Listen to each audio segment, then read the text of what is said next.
welcome to your day off. My name is Corey, and of course, I'm sitting with my best bud, Tone. What's up, Tone? What's up, bud? Nothing, man. Once again, we get Mr. 10 more minutes with Tim. Yeah, it's probably some of my favorite times is these 10 minutes with Tim. I love it because it's just like the no BS version. You know, it's like I'm going to give you this, and then you can do with it what you want, and I'm going to give you a lot of information that you can use. Yeah, because I look at it like on a hot day, my water bottle's almost empty, and here comes Tim filling it up. Yeah, he's my water fountain. He's your water boy. That's right. Tim, your water boy. I love that. So, Mr. Tim Fisk, welcome back to your day off in 10 minutes with Tim. Thank you. I'm just wet. I'm the water boy. I can't wait. Fill your cup.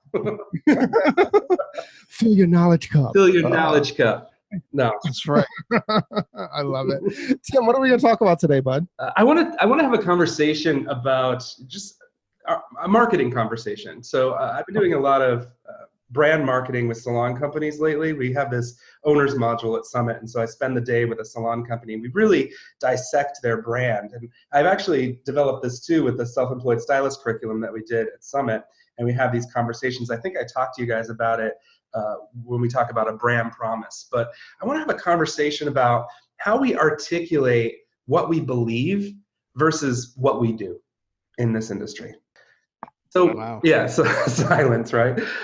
What we believe versus what we do. And what I mean by that is, listen, I mean, this is a noisy social digital landscape. Would you agree?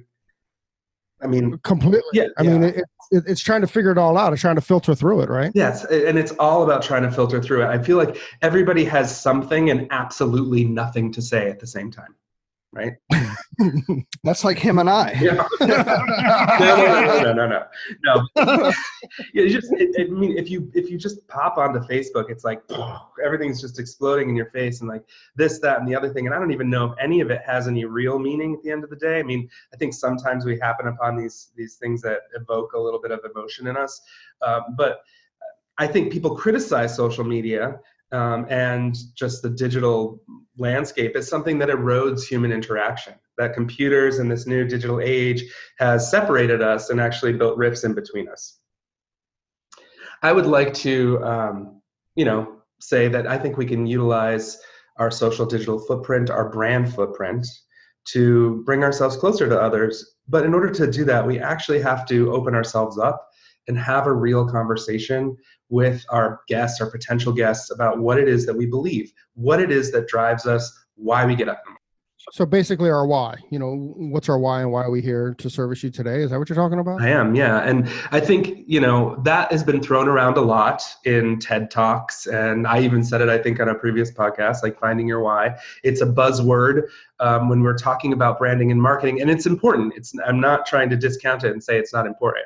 But we're in a business that's very unique here in our beauty industry, and in particular the salon industry, because we are all about building relationships. And I teach social media for a living, and I always say, and this is like not to discount anybody out there that is giving really great knowledge on how to build your algorithm, build your followers, and build your base, but I don't actually teach that. Like, that's just not what I do. What I do is I say, listen, we live and die with our guests. We have these beautiful relationships with them. Let's use social media and a social digital platform to enhance those relationships, to get closer to those people, to make them feel amazing. Did you know that when somebody gets a like or a follow on social media, it releases the same chemical in their brain as holding a baby or holding a puppy? Are you serious? What? It's that strong? You can look it up. The chemical is dopamine. Obviously, this is our happy chemical, and it's that strong. And I think that's why people are so kind of glued to social media, and why, if you peruse Netflix, you can see these like really twisted documentaries about how social media has completely like wrapped people up, right? And I think it's very real, and I think it's at some weird level, it's chemical. Right. Yeah. So that being said, like, what are we going to do with information? That's insane. Yeah. I'm sorry for the delay, but I was just sitting there processing. I was like, that is How is your cup feeling now? No. Yeah. No, I mean, so this is happening. These are the relationships that were happening. And, you know, sometimes it's making people angry. Sometimes it's making people cry. Sometimes it's making people feel amazing and wanting to go out and be the best version of themselves. And we are, in a lot of ways, driving the relationships that we have with our guests, because we're the ones that are being paid to give them an experience. And so we're the ones in charge. And how do we actually set up that relationship? By articulating why we're doing what we're doing to them, for them, not to them, but why we're doing what we're doing for them, and what gets us up in the morning. So I like to have that conversation with stylists and with salon companies so that they can use that in all of their branding as a way to make themselves stand out, but also just kind of make some real connections with people. Mm. So, I'm intrigued now. Yeah. Like, I'm intrigued with so many questions, and I'm hoping that he can answer some of them. Like, how are you challenging them, or what questions are you asking them to be like, to get into it and to like, you know, who are you? And I mean, that's the hardest question in the world to ever answer anyway. So how are you getting there? That's right. And I know this is a lot of setup, but we do have to ask ourselves some, you know, particular questions. And I think ones that I like to start with is like, why did I ever choose to build a career in this industry? Why did I ever choose to do this? Go back to the beginning and think, why did I decide to become a stylist, an esthetician, even a salon company owner if you're an owner? Like, can you ask that question and answer that question honestly and get it down on paper? Yeah. I think people care. I think they care why you started. I think they care more about that than they care about where you went to school, who you trained with, how many, you know, awards and recognition you got in the industry. No offense to everybody that is killing it out there that deserve all of that recognition. But as far as like guests are concerned, listen, a lot of your listeners are in big cities, right? A lot of your listeners are doing really cool editorial work in our industry, but the majority of people that we touch, right? The majority of those people are working in hometown markets, community markets, working on everyday people who have regular lives. And so we have to like kind of step off the pedestal of our industry for a minute and meet them where they're at. That's so true. I mean, out of all my conversations with all my clients, I don't ever recall them, you know, what school did you go to, or, you know, what awards have you won? But most of them, how did you get in the industry? Yeah, that's so true. And that's the first thing that went through my head. Like our clients those are hairdresser to hairdresser conversations, right? Those are hairstylist to hairstylist conversations. They're not conversations really for your clients because, you know, there isn't a Harvard of hair, right? Right? Like where it's known internationally. That's right. And I don't think even people care in other industries either. I mean, look, I have a degree in anthropology from UMass, and look what I do now for a living. Like, yeah, why, Tim? Why do you have a degree for anthropology? Yeah, that's another podcast. Another cup. We're gonna have to. Right. That's not my cup. That's so not that's my cup. Yeah, but like, I just don't think people care. And it's no offense to anybody and all the hard work that we put into our careers. But here, I'm talking about how we access guests, how we really touch people. Because if we're able to do that, right, and we cut through the noise of people's everyday life, they're going to seek us out more often. They're going to spend more time with us. They're going to spend more money. They're going to tell their friends, right?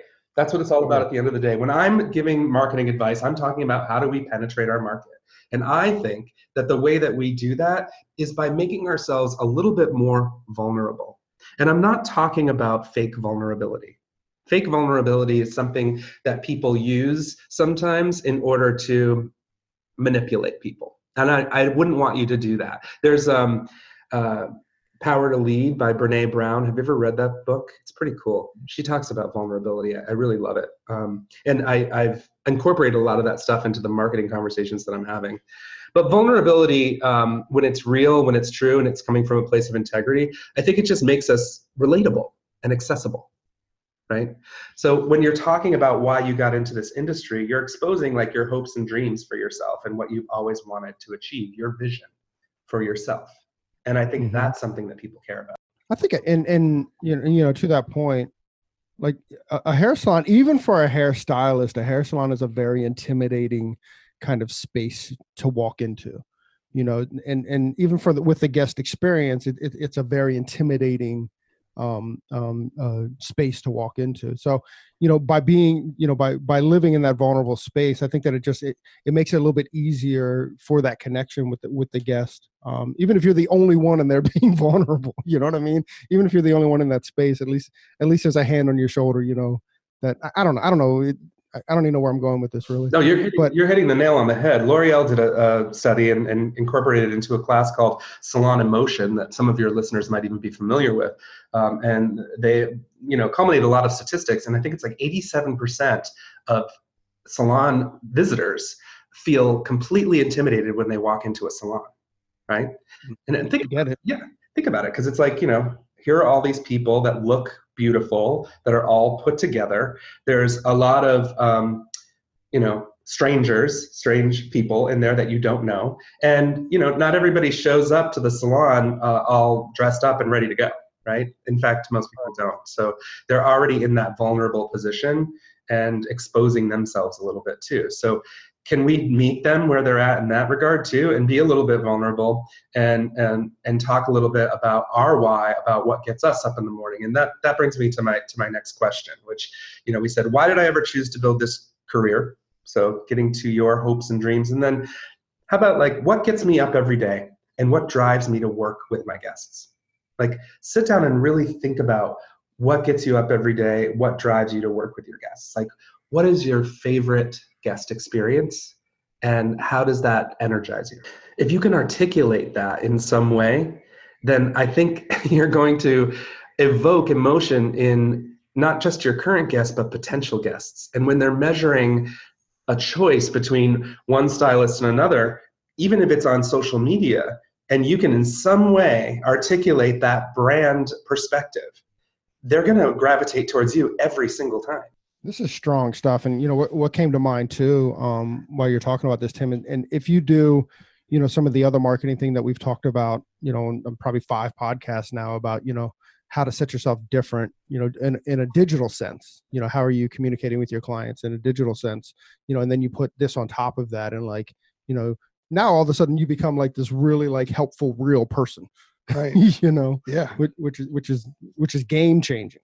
It's game changing. And honestly, I mean, not to self-aggrandize here, but I think it's a little life changing too, because I think that we are in the service industry. And when I talk to service providers all the time about why they started doing this, why they got into us, most people say they love the look on somebody's face when they've been transformed. They love to give people confidence. They love to make people feel beautiful on the inside and out.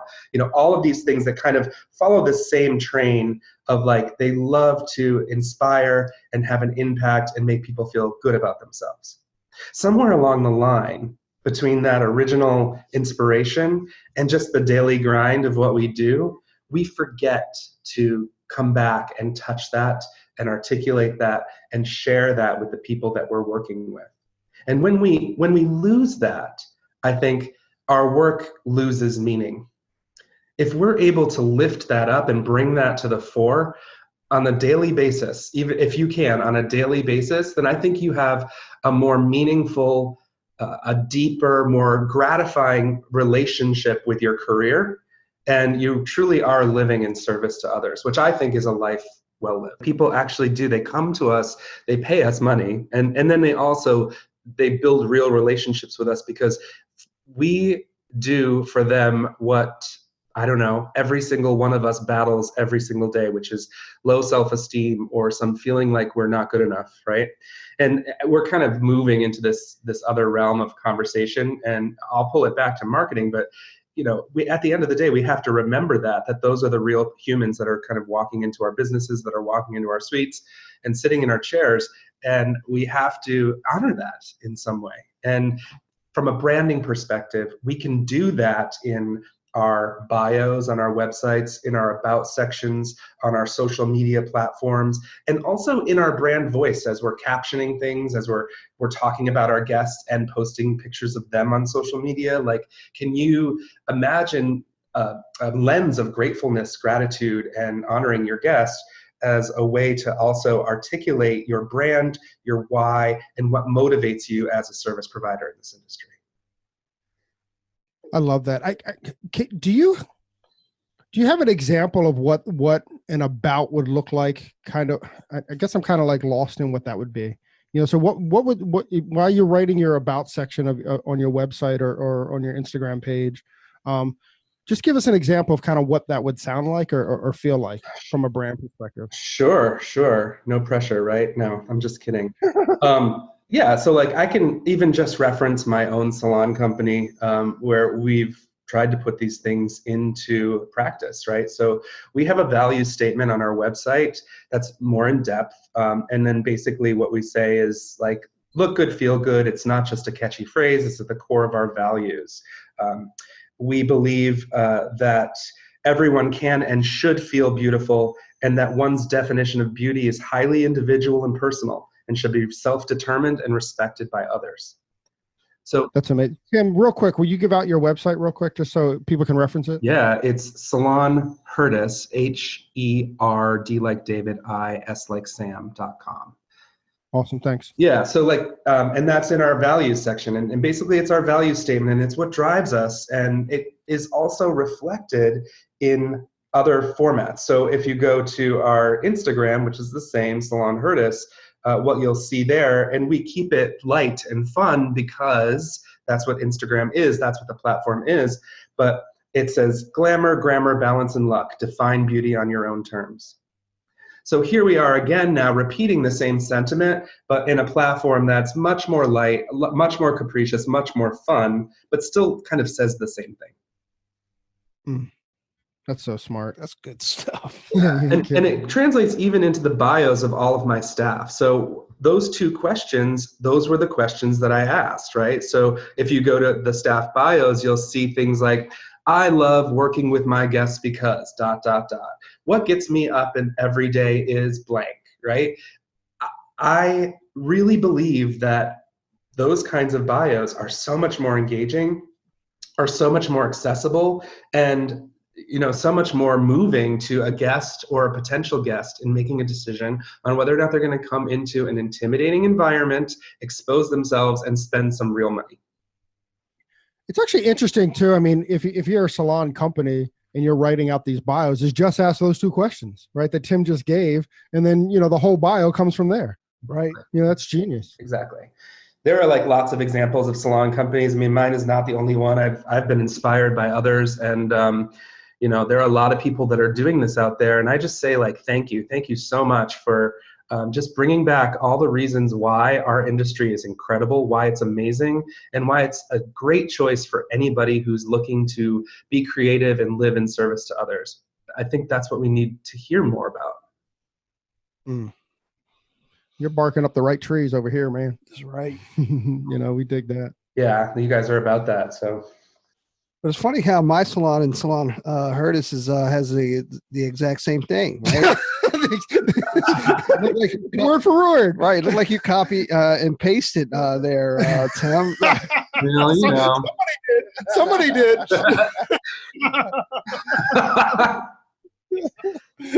Oh my God, that's so funny.